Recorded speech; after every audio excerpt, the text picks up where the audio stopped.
Are you okay? Like, fundamentally okay? Is anything wrong? Is anything missing? Maybe you're feeling sad, lost, angry, ashamed. Maybe you're dealing with problems that seem insurmountable. Are you avoiding anything that's here? Are you afraid of what could happen if you actually did what you need to do? Life is full of hardships, full of pain. Things don't always go the way we'd like them to. Sometimes nothing seems to unfold the way we want. But why would we label such experiences as wrong or not okay?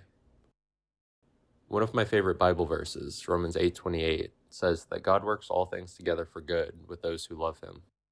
This verse to me is closely related to faith, which I've defined as an abiding trust in the way things are.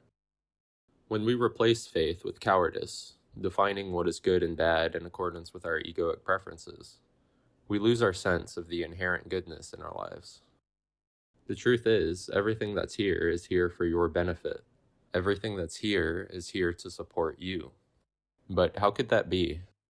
How could all the bad things that are happening be for my or anyone else's benefit?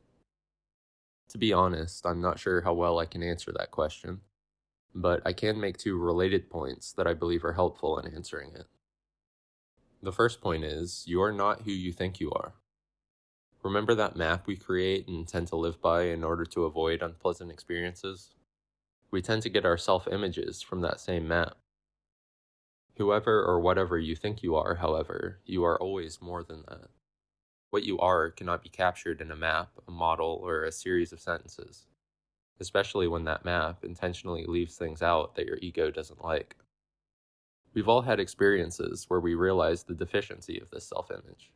When we find out something we thought we wanted isn't actually satisfying, for instance, or when we find ourselves behaving in totally unexpected ways.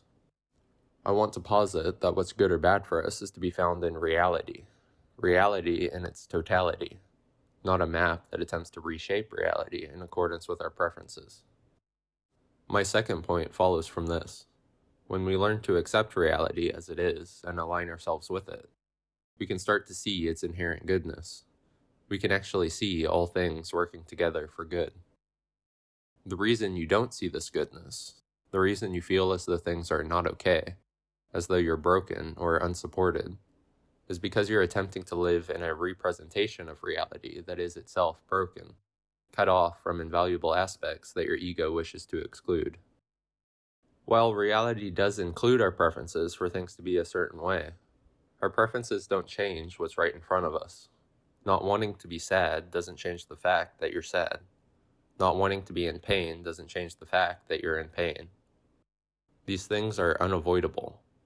The project of cowardice, which attempts to take all things into account so it can eliminate unpleasant experiences, is doomed to fail. No one can take all things into account, and no one can control all things. Only a stance of faith can eliminate our sense of insufficiency, in ourselves and others and life in general. Regardless of our fears and worries, what needs to be done needs to be done, and whatever the outcome is, it will be used for good if we can accept it. Do what is right and let come what may. The more faith you can foster, the more you'll know that regardless of your circumstances, you are capable, you are supported, you are okay. Everything is okay.